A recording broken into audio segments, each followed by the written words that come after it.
Magandang araw mga bata. Magsitayo ang lahat para sa ating panalangin. Amen. So bago tayo magsimula sa ating aralin, magsiupo muna kayo. Meron bang lumiban sa ating klase ngayon? Magaling. So bago tayo magsisimula sa ating talakayan, mayroon muna tayong kasunduan. Umupo ng maayos. Pangalawa, itaas ang kanang kamay kapag sumasagot. Pangatlo, huwag maingay. Pang-apat ay makinig sa guro. Naintindihan ba mga bata? Magaling! Mga bata, bago tayo magpatuloy sa ating bagong aralin, balikan muna natin ang ating aralin kahapon. Ngayon, sino ang nakaalala patungkol kung saan ang tinalakay natin kahapon? Magaling! Ang tinalakay natin kahapon ay tungkol sa oras, lakas at daloy. Magaling mga bata! Mukhang handa na kayo sa ating bagong aralin. Handa na ba ang lahat? Magaling! Bago natin simulan ang ating aralin, may inihanda ako ditong mga litrato kung saan makikita ninyo ang iba't ibang larawan at tukuyin ninyo kung ano ang kanilang ipapakita o ilalarawan sa bawat bilang. Magaling mga bata! Ngayon, base sa larawan na inyong tinutukoy, ano sa tingin nyo ang magiging aralin natin ngayon? Mahusay! Ngayong araw, tatalakayin natin ang dalawang uri ng kilos. So bago tayo magsimula sa ating talakayin, babasahin muna natin ang ating layunin.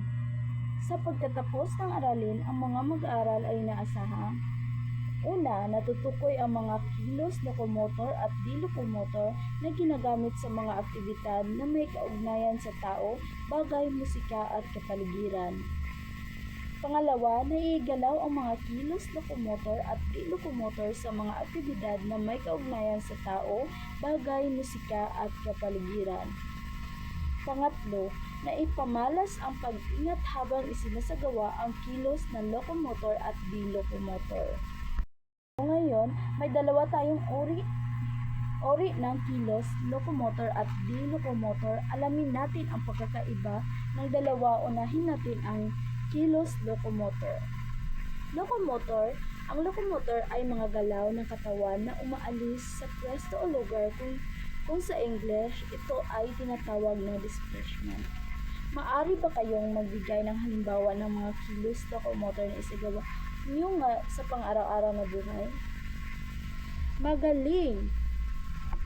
Ngayon, kung ang lokomotor ay pagkilos na umaalis sa pwesto, may ideya na ba kayo kung ano ang di-lokomotor? Di-lokomotor, ito ay ang kilos o galaw na hindi umaalis sa kinaluluguran. Ibig sabihin, ang isang tao ay mananatili sa isang posisyon o lugar habang isinasagawa ang mga kilos na ito. Ngayon naman, magbigay kayo ng halimbawa ng kilos di-lokomotor na inyong isinasagawa. Galing! Ang pagtaas ng kamay ay ito ay kilos di-lokomotor. Ngayon, naiintindihan nyo na ang pinagkakaiba ng dalawang kilos ay hahatiin ko kayo sa dalawang pangkat. May ipapakita akong larawan kung saan isasaad sa kilos na nang nasa larawan ay lokomotor. Tatayo ang unang pangkat at siyang magsasagawa ng kilos at ikalawang pangkat naman ay gagawa kung ang kilos ay di-lokomotor. Naunawaan ba mga bata? Magaling! Bago tayo tumungo sa pagtataya, ano nga ulit ang dalawang uri ng kilos na ating tinalakay? Magaling! Ngayon, ano ang pinagkakaiba ng dalawa? Magaling mga bata! Ang lokomotor po ay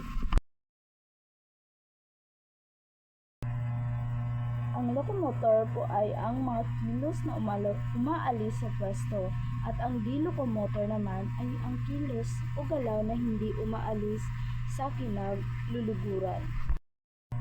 Tandaan niyo mga bata na kapag ang isang tao ay gumagawa ng kilos lokomotor, sila ay umaalis sa kanilang pwesto. Samantala kapag ang di-lokomotor ay ang tao na mananatili sa kanyang kinaluluguran kahit pa ito ay gumagalaw. At ngayon naman ay magkakaroon muli tayo ng pagtataya. Basahin ang mga kilos na sa ibaba, lagyan ng check ang kahon na katabi kung saan ang salitang kilos ay locomotor at X naman kung ito ay di locomotor. Bibigyan ko kayo ng 5 oras para ito ay sasagutin. Tapos na ba mga bata? Okay, magaling. So sa ating takdang aralin, gagamitin ang column sa ibaba, magbigay ng 4 na halimbawa ng kilos locomotor at di locomotor. Sa bawat halimbawa, isulat kung paano ito gawin na may pag-iingat. Naiintindihan ba mga bata? Maraming salamat mga bata sa pakikinig at dito nagtatapos ang ating aralin ngayong umaga. Paalam mga bata.